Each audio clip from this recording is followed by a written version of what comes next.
Some of you guys have asked some questions about the hair transplant process and I'm here to answer them. So question number 1, who is a suitable hair transplant candidate? So generally, anybody who is suffering from male or female pattern hair loss with a sufficiently good donor can make a suitable hair transplant candidate.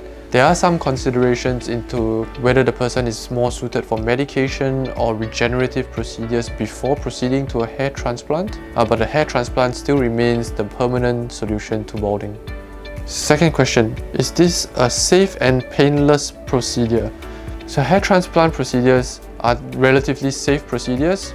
We tell our patients that there is a small risk of bleeding, infection, itching, numbness after the surgery, but the risk is generally low. We have not had patients who've had major adverse consequences from this surgery.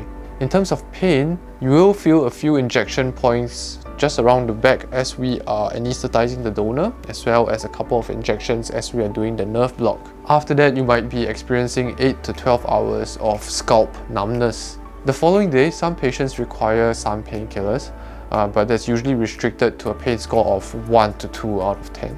Third question, are donor hairs only found on the back of the head? So the donor area is traditionally defined as an area from the ear to the ear as well as across the back, but donor hairs are more commonly being used from areas like the chest, the back and the beard using FUE techniques. The last question, and it seems to be the most important question on people's mind, how expensive is a hair transplant at Terra Medical Clinic?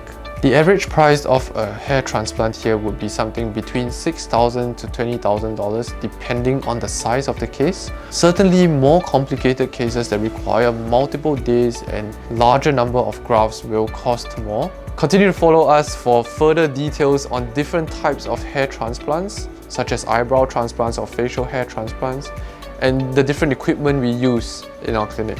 See you next time.